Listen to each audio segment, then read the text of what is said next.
Muy buenos días. Hoy vamos a hablar de un neurotransmisor que ustedes lo podrán ver formando parte de muchas sustancias que son suplementos dietéticos que dicen esta sustancia o este compuesto o este grupo de compuestos curan esto, hacen lo otro.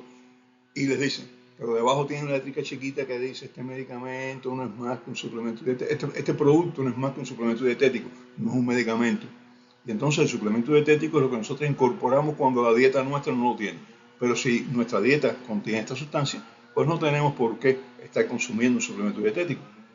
La dieta no necesita suplementos cuando es integral y completa. Esto tienen que tenerlo presente también. Bueno, el ácido gamma-hidroxibutírico, que es el tema que nos trata hoy, GABA, es un neurotransmisor que está presente prácticamente en todos los seres vivos, animales, vegetales, seres vivos inferiores, etcétera, etcétera, etcétera. Es el principal neurotransmisor inhibidor del sistema nervioso central en mamíferos.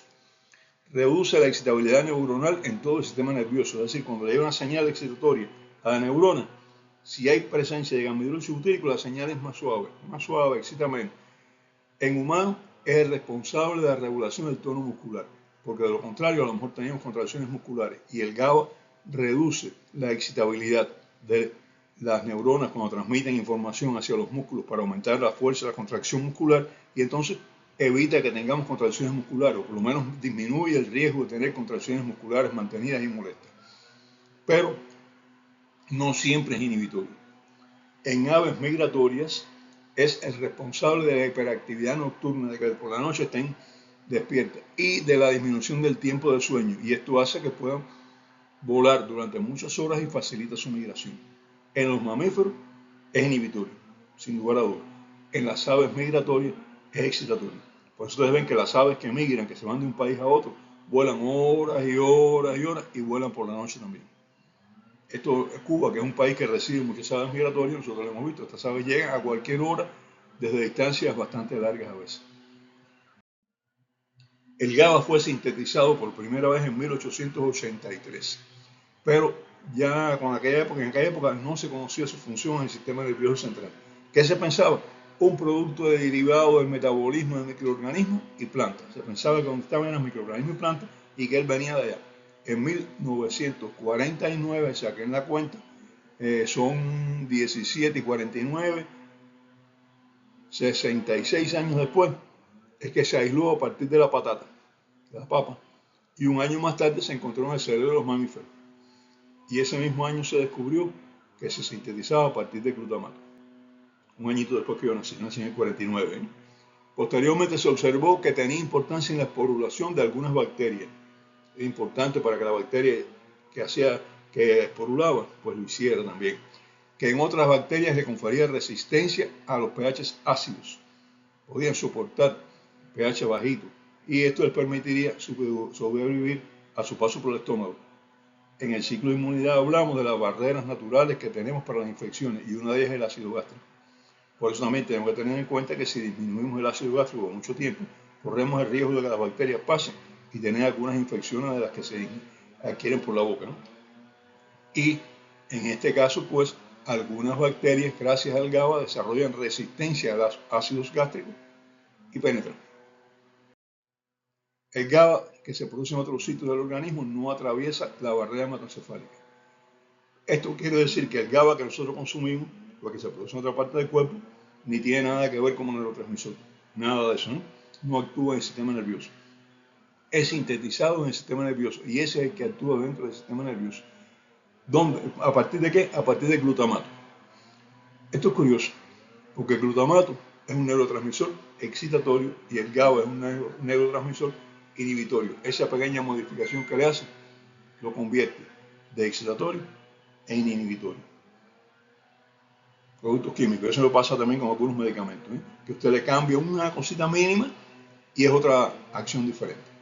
En el sistema nervioso, el GABA se une a receptores específicos para GABA que están en las sinapsis inhibitorias, tanto en los receptores presinápticos que están antes de la sinapsis, como en los receptores postsinápticos. Recuerden lo que es una sinapsis, si no tenés un video bien corto, que lo pueden ver muy rápidamente, que está por ahí, que lo pusimos no hace tanto tiempo.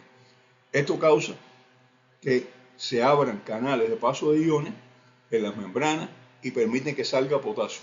y que entre cloro a las neuronas, y entonces esto hace que la neurona se hiperpolarice, o sea, queda con una polarización más grande y se inhiba de transmitir la información. Esta es la función del GABA. Algunos receptores de GABA tienen flujo inverso y entonces permiten la salida de cloro y la entrada de potasio. Y esto tiene efectos despolarizantes y excitatorios. Esto se modifica con la edad. Los receptores que son excitatorios, a medida que envejecemos, se van convirtiendo en inhibitorios. Por eso también somos un poquito más lentos, un poquito menos activos a medida que la edad avanza. La hiperpolarización o la despolarización no impiden la respuesta de las neuronas a los estímulos de otros neurotransmisores. Lo que hace es disminuir, modular la respuesta. Son neuromoduladores inhibitorios, pero no impiden la acción de otros neurotransmisores. En el cerebro en desarrollo, el GABA tiene función excitatoria en el feto, el útero dentro de la madre. Y entonces, ¿qué va a hacer? Regula la proliferación, la migración y la diferenciación de las células progenitoras de las neuronas. Activa el crecimiento de las células madre en el sistema nervioso central. Favorece el estiramiento de la prolongación de las neuronas, los axones y las dendritas, y de la formación de sinapsis. O sea, el GABA en el cerebro del feto es imprescindible para el desarrollo de este cerebro. Muchos tejidos fuera del sistema nervioso central presentan receptores para GABA. Los principales están situados en órganos como el intestino, el estómago, el páncreas, las trompas de falopio, el útero, los ovarios, los testículos, el riñón, la vejiga, los pulmones y el hígado. El exceso de GABA se relaciona con algunas situaciones como la ansiedad paradójica, la falta de aire por inhibición respiratoria de la ansiedad paradójica, que es una situación donde la persona tiene una falta de aire tremenda, se pone muy alterada, pues esta falta de aire puede causar parada respiratoria. El GABA en exceso también causa trastornos digestivos. En pacientes que reciben tratamiento con antidepresivos u otros medicamentos psicotrópicos que se prescriben a pacientes con trastorno bipolar, pueden aparecer interacciones medicamentosas. GABA es muy importante para el desarrollo embrionario. Su disminución en el embrión se ha relacionado con enfermedades del desarrollo del sistema nervioso central y con trastornos del espectro autista.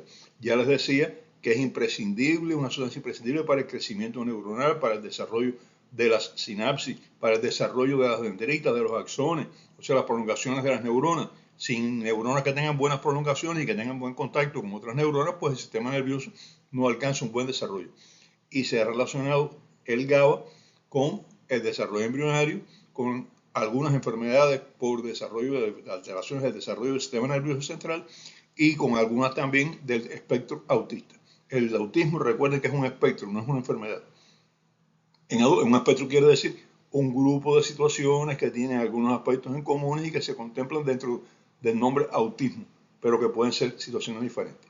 En adultos, la deficiencia causa ansiedad, irritabilidad, estrés, insomnio, epilepsia, o sea, convulsiones, tensión muscular y facilita el consumo de alcohol y drogas. La persona trata de buscar alcohol y drogas. ¿Para qué? Para sentirse mejor. Los medicamentos que aumentan los niveles de GABA tienen efectos de relajación, ansiolíticos o anticonvulsivantes. Son medicamentos que aumentan los niveles de GABA, pero muchos de ellos también causan amnesia retrógrada y amnesia anterógrada. ¿Qué es esto? Amnesia anterógrada es a partir de un hecho, bueno, pues no me acuerdo lo que ocurre a partir de ese hecho, es una limitación. Retrógrada quiere decir a partir de ese hecho hacia atrás, pues no recuerdo muchas cosas o casi nada, ¿no? Así que estos medicamentos que aumentan los niveles de GABA que van a calmar la ansiedad, que van a producir una serie de efectos positivos en cuanto al insomnio, que controlan la epilepsia, que mejoran el tono muscular, etc. Tienen este efecto. Amnesia anterógrada y amnesia retrógrada. Se nos olvidan algunas cosas, se nos olvida hasta el retrógrada a partir del momento que tomamos el medicamento.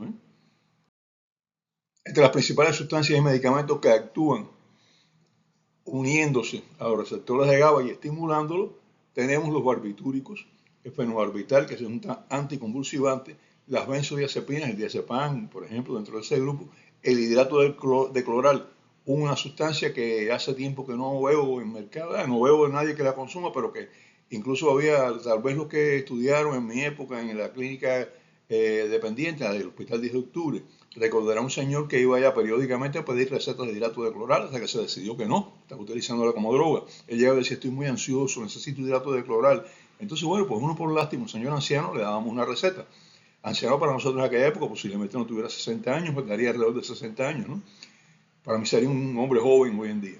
Pero bueno, se le daba la receta, pero hasta que nos dimos cuenta de que el señor iba allí a buscar receta como droga, estaba utilizando el hidrato de cloral como droga, todos los días iba 2 veces, 3 veces, y entonces se le cortó el suministro de hidrato de cloral. Se molestó, se irritaba, armaba escándalo, y después desapareció. Y nos enteramos que repetía lo mismo, pero ahora en el hospital Calixto García. Al hombre, el señor este se le había puesto de sobrenombre hidrato de cloral. Y la gente decía, ahí llegó hidrato de cloral. Bueno, la metacualona y la etacualona, que son sedantes también, son medicamentos que estimulan los receptores GABA tipo A. El propofol, que es un anestésico endovenoso, algunos anestésicos volátiles inhalados que se respiran con máscara, algunas plantas como el cava cava y la valeriana también aumentan los niveles de GABA. ¿Por qué? Porque se une a los receptores GABA A, o sea, aumentan no los niveles de GABA, aumentan el efecto de GABA en los receptores GABA A. Ligando para receptores GABA B son el baclofeno, que es un relajante muscular, y la fenilbutazona. O sea, estos receptores GABA tipo B están más bien hacia los músculos. Y antagonistas de GABA 1A, o sea, que bloquean GABA A, la furosemida, la ciclotoxina, la gabacina y la picrotoxina. Son medicamentos que bloquean los receptores tipo A para ácido gamma-aminobutírico. Antagonistas de GABA B, o sea que bloquean, o sea, actúan en contra de los efectos de los receptores GABA B, están el faclofen y el saclofen, medicamentos que yo no sé lo que son, ¿no? Pero bueno, medicamentos que se utilizan para esto. Y análogos de GABA, o sea, sustancias que tienen una estructura muy parecida a GABA y actúan como GABA, está la gabapentina y la pregabalina, que ustedes van a verlo en muchas formulaciones también en la farmacia. Inhibidores de la transaminasa de GABA, que es una enzima que degrada el GABA y por tanto cuando inhiben la enzima que lo degrada, aumentan los niveles de GABA. El ácido valproico, que es un anticonvulsivante, se utiliza en la epilepsia. Y existen diferentes compuestos de GABA como suplementos dietéticos que se afirma que tienen efectos sedantes, pero eso no está demostrado. Y GABA no atraviesa la barrera hematocefálica. Así que usted puede comerse lo que usted quiera, tomarse lo que usted quiera de GABA, pero no actúa en el sistema nervioso. Así que eso de que tienen efectos sedantes no es cierto. Tantas cosas que se dicen que no son ciertas, ¿eh? Existen fórmulas con GABA que se dice que actúan como sedantes, eso repetí. Algunos compuestos que están combinados con otros productos se plantea que pueden atravesar la barrera hematocefálica, pero no está demostrado. O sea, que el GABA administrado por la boca no actúa en el sistema nervioso, no actúa en el cerebro, no es sedante. Podrá utilizarse en otras vías periféricas, pero no atraviesa la barrera hematocefálica, no penetra al sistema nervioso central. Por tanto, no es sedante. Bueno, hemos llegado ya al final de este programa y los espero en el próximo. Muchas gracias.